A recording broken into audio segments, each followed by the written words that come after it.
Well, howdy. What you're looking at here are three rifle carbines. Bolt action from about the early 19th or early 20th century. No particular reason to group these three together except for the fact that they're all about the same length, and that's why I've stacked them on the shelf at in the same position, just because they're about the same length. Now, starting on my left here, this is a Spanish 1916 carbine. I don't know what I don't know anything about its pedigree at all. The normal who made it and stuff would be inscribed right here, but this one has been scrubbed completely. The Spanish Mauser was originally made in 7x5. I think it's 7x5.7. It was called Spanish Mauser, 7mm Spanish Mauser. They were later chambered, some in 8 Mauser for use with the Nazis, and some later in 308. Well, I've tried 308 brass, 8 Mauser brass, 30-06, and everything but 7 Mauser because I don't have any. And none of them fit, so by elimination, it's probably in 7 Mauser.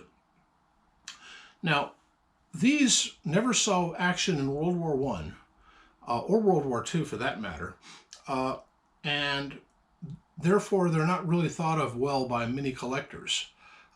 They did see action, though, from about 1934-ish until 1939, during the Spanish Civil War. The Nationalists, as the Communists were called, and the Republicans, which is what the Fascists were called, it's a strange terms, but that's what they called them, were fighting, and both used these. Well, the Communists decided, well, we can't trust the people with guns, so even though they had a whole slew of these in government arsenals, what they did is they stored the guns in one arsenal and the bolts, which are easily removed on a Mauser-style action. Thusly, they would chuck into another storage and keep them in separate buildings.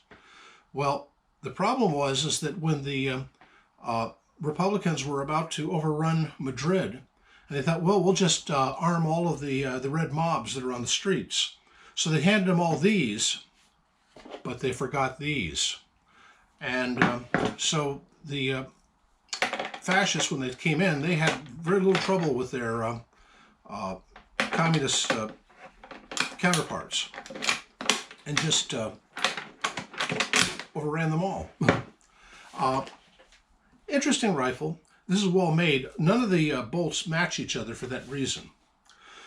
But this one is sort of a mix master in that the parts come from all sorts of places, it seems.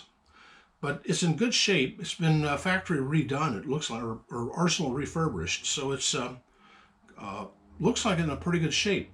So I don't know. Just is an interesting piece to keep. The next one here, this is Hungarian. This is an M95-30 in 8x56 rimmed. Now, I know that because on this one, there's an S right here, which means Spitzer, which is what the 8x56 is.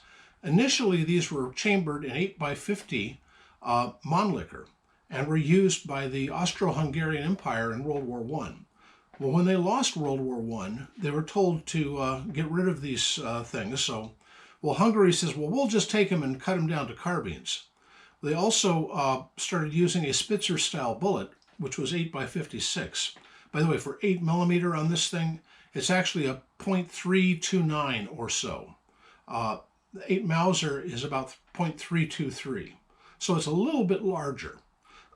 The smaller cartridge with a different powder charge, and the Spitzer or pointy-tipped bullet had considerably more power than the original 8x56. And shot out of a little carbine like this, it commanded some respect. And this thing really does kick when you shoot it. I have the dies to make these, and boy howdy, they are particularly strong. You can see that it has a Mannlicher style magazine, and uses a clip that fits down into it. The feed lips are in the clip, so without the clip, this thing is basically useless. It's a straight pull action. Let me watch what I do. Oh, come on, there. It takes some getting used to learn how to do this. But as I said, this was made from the M95, and it's a pretty interesting weapon too. Now the third one here is a VZ-24 carbine. VZ stands for Vzor. This is Czechoslovakian. Notice I did not say Czech Republic, I said Czechoslovakia. Well, when the Austro-Hungarian Empire collapsed, the Treaty of Versailles, among other things, mandated the creation of several new countries, and one of them was taking the Czechs and the Slovaks and putting them into one country called Czechoslovakia. Its capital would be in Prague, which is the main city in the Czech Republic today. And it was basically dominated by the Czechs, which the Slovaks didn't particularly care for. And after the Velvet Revolution, the Slovaks and the Czechs peacefully decided to separate and become two separate countries, which is why today we have Slovakia and the Czech Republic. Well, the second largest city in the Czech Republic is Brno. And Brno is sort of an industrial center and is equidistant from places like Vienna and Berlin and other and the seas, and is just a perfect location as a logistics hub. That's also where the Brno arms factory is. Well, another provision of the Versailles Treaty was that Germany was told that they had to stop making weapons of war, which included the K98, or G98, the Gewehr 98, their main battle rifle. Well, Mauser, who was the maker of that thing, had this tooling for the Gewehr 98 sitting around and didn't know what to do with it. Well, the new country of Czechoslovakia said, we'll buy it. So they bought all of the tooling for the Gewehr 98 and set it up in Brno and created a rifle of local manufacture, but on Mauser tooling. They called it the VZ-24. The full rifle looks just like a Gewehr 98, and this is their own flavor of carbine based on it. It's kind of interesting in that carbines are usually used by things like truck drivers and cooks and other non-frontline soldiers. And one thing it's used a lot with is the cavalry. So you'll notice that it has slings on the rear, on the rear and on the front up there. But if you turn it over, it also has slings on the side, here, and here.